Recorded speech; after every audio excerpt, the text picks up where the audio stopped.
Mes chers amis, nous nous habituons si facilement aux choses qui nous entourent, n'est-ce pas? Plus nous nous exposons à quelque chose, plus cela nous devient familier. Et finalement, cela peut nous sembler normal, même lorsque cela ne devrait pas. C'est un peu comme lorsque nous faisons de l'exercice régulièrement. Notre corps s'adapte et nous avons besoin de plus de résistance pour continuer à devenir plus forts. Mais ce même principe s'applique à notre cœur et à notre esprit.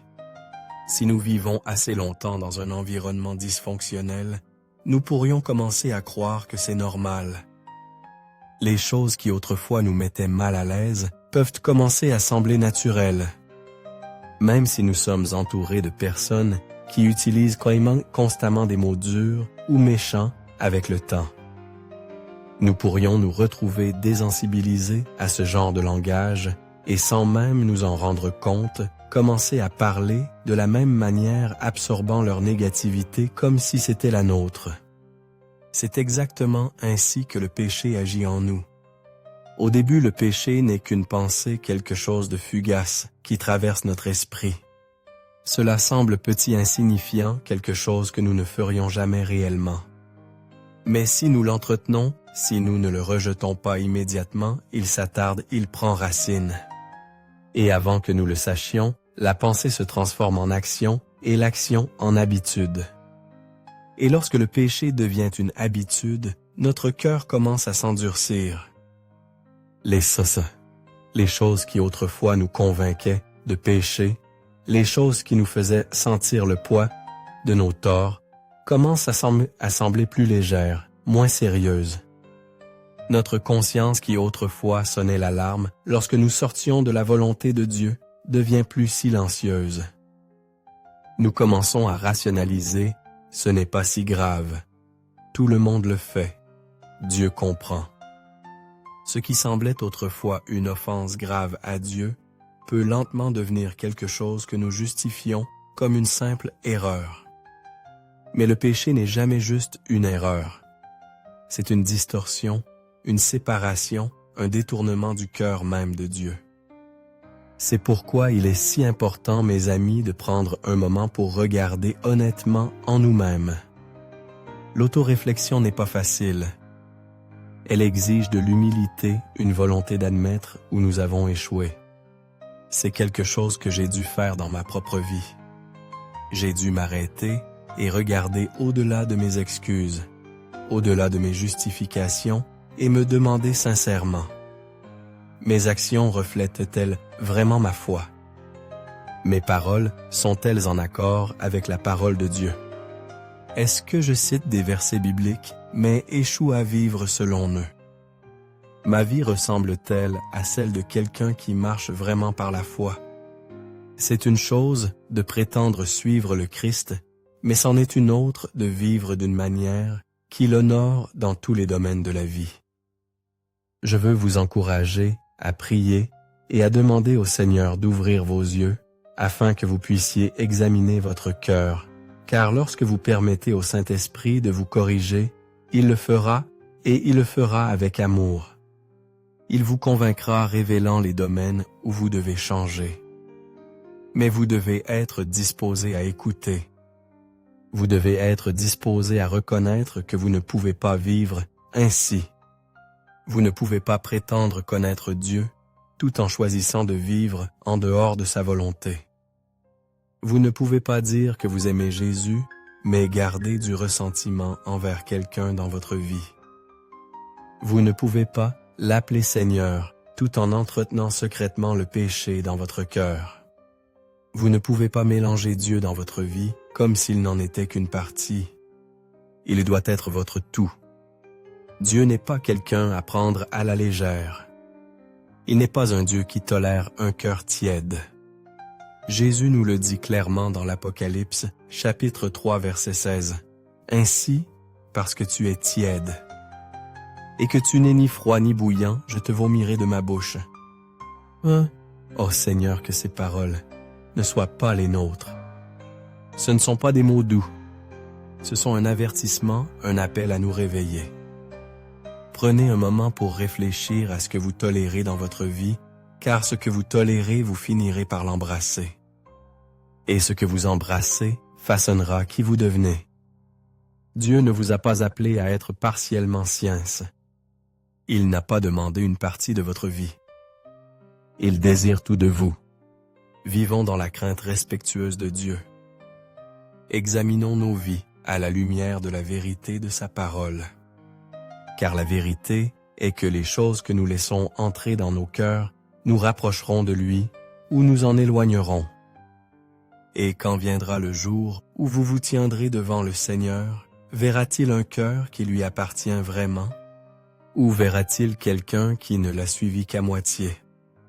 Que ce soit le moment où vous le choisissez pleinement, plus de compromis, plus d'excuses, plus de foi tiède. Que ce soit le moment où vous dites « Seigneur, je suis tout à toi ». Bien. Maintenant prions ensemble. Père céleste, tu es puissant. Tu es saint. Tu es bon au-delà de toute mesure. Ta puissance est sans limite, ta sagesse insondable et ton amour dépasse l'entendement humain. Il n'y a personne comme toi, Seigneur. Personne ne peut se comparer à ta grandeur. Personne ne peut égaler ta majesté. Je te remercie, Père, pour ta miséricorde qui se renouvelle chaque matin et pour ta grâce qui me soutient chaque jour. Seigneur, je veux vivre pour toi. Je veux que ma vie te glorifie. Je veux être un vase d'honneur mis à part pour ton dessein purifié et affiné pour ton usage. Mais je reconnais, Seigneur, que je suis imparfait, faible et que j'ai besoin de ta purification. Je ne peux pas faire cela par moi-même. J'ai besoin que tu me purifies, que tu me laves, que tu enlèves tout ce qui n'est pas en accord avec ta sainteté. Je dépose mes échecs à tes pieds. Chaque erreur, chaque regret, chaque faiblesse, je les abandonne tous. Je ne veux pas porter le poids de mon propre péché. Je veux être libre en ta présence. Seigneur, façonne-moi, modèle-moi, affine-moi jusqu'à ce que je sois pleinement soumis à ta volonté. Fais de moi le vase que tu m'as destiné à être. Je confesse les paroles que j'ai prononcées qui n'étaient pas aimables, les pensées que j'ai entretenues qui n'étaient pas pures et les actions que j'ai commises qui ne t'ont pas honoré. Pardonne-moi, Seigneur. Lave-moi. Enlève toute trace de péché, toute impureté, toute habitude qui m'éloigne de toi. Crée en moi un cœur pur, ô Dieu, et renouvelle en moi un esprit bien disposé. Aide-moi à marcher dans l'obéissance à ta parole. Je remets entre tes mains mes désirs, mes ambitions et mes plans. Je ne veux pas construire mon propre royaume. Je veux construire le tien. Dépouille-moi de mes rêves égoïstes et remplace-les par ta volonté parfaite. Fais de moi le vase que tu m'as destiné à être une personne qui reflète ta justice, qui parle avec sagesse et amour, qui marche dans l'humilité et la grâce. Sanctifie-moi, Seigneur. Mets-moi à part pour ton dessein. Remplis-moi d'une faim profonde pour ta parole. Que ce soit mon pain quotidien, la nourriture de mon âme. Rapproche-moi de toi dans la prière, afin que mon cœur s'accorde au tien. Qu'il y ait moins de moi et plus de toi dans chaque aspect de ma vie. Que mes pensées soient centrées sur toi. Que mes désirs s'alignent sur ta volonté. Donne-moi la force de marcher avec audace dans la foi, de rester ferme, même lorsque le monde s'oppose à moi. Ta parole m'appelle à porter du fruit, à refléter ton esprit dans tout ce que je fais. Alors, Seigneur, que ma vie porte le fruit de l'esprit, l'amour patient et bon, la joie qui demeure inébranlable face aux circonstances, la paix qui surpasse toute intelligence. La patience qui endure les épreuves, sans se plaindre la bonté qui reflète. Ton cœur, la fidélité qui ne faiblit jamais, la douceur qui reflète, ta miséricorde, la maîtrise de soi qui me maintient dans la voie de la justice. Que ces fruits soient évidents dans ma vie, Seigneur, afin que ma vie puisse être un témoignage de ta grâce. Merci Père pour l'œuvre que tu accomplis en moi, même lorsque je ne la vois pas. J'ai confiance que tu me façonnes, me raffines, me prépares pour de plus grandes choses. Merci pour la promesse que toutes choses concourront à mon bien. J'ai confiance en toi, Seigneur, et je témoignerai de ta bonté tous les jours de ma vie. Je te confie tout complètement. Mon cœur, mon âme, mon esprit, ma force. Que chaque part de moi t'appartienne. Que ma vie te glorifie maintenant et pour toujours. Au nom puissant et précieux de Jésus-Christ, je prie. Amen. Si cette prière a touché votre cœur, je vous invite à taper « Amen » en signe de foi.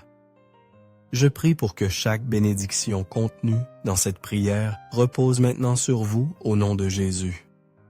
Et si vous avez besoin d'une prière spéciale, n'hésitez pas à nous le faire savoir dans les commentaires. Nous serions honorés de prier pour vous.